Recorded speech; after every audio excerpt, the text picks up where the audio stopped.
We're here to talk about bringing digital content to retail. It's a fairly esoteric topic, albeit I hope one that you're pretty interested in.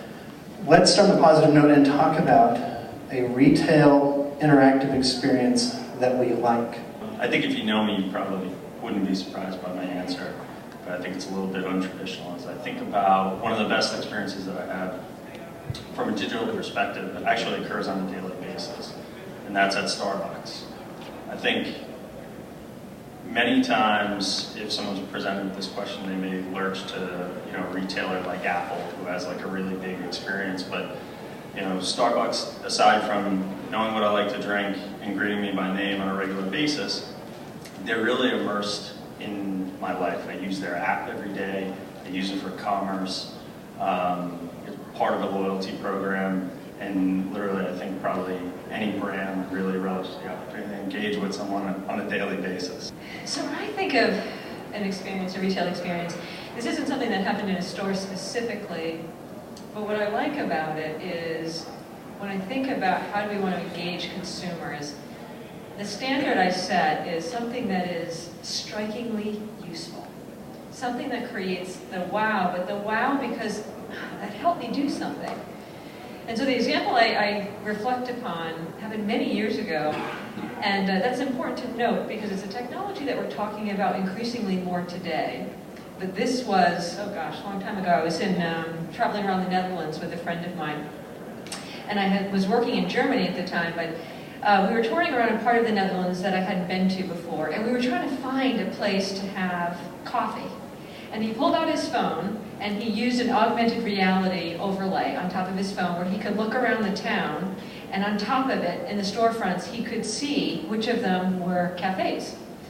And I was struck by this because it was such an instantly useful tool for a place that you didn't know and was available in English, so in another country.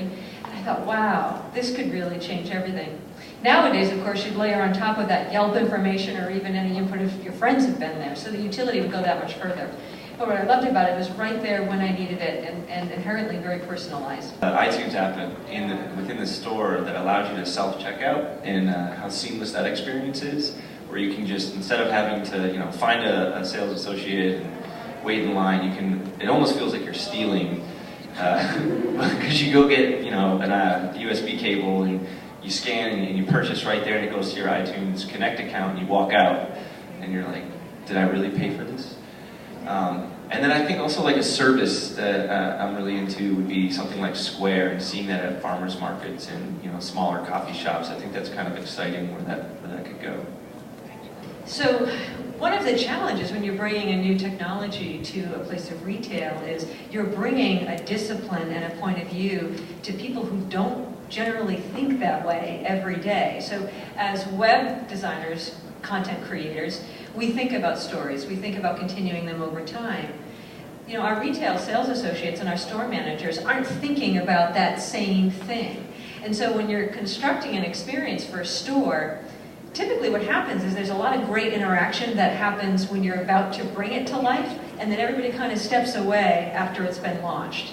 And so it's really important as you're going into an experience to think about what is that story and experience going to be over time, who's responsible for that over time, where's the budget going to be.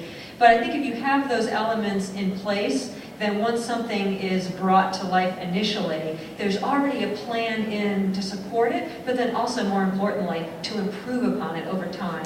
But all too often I think we get really excited about launch and getting it in there, without always putting the same level or more energy behind, okay, how is this going to be sustainable?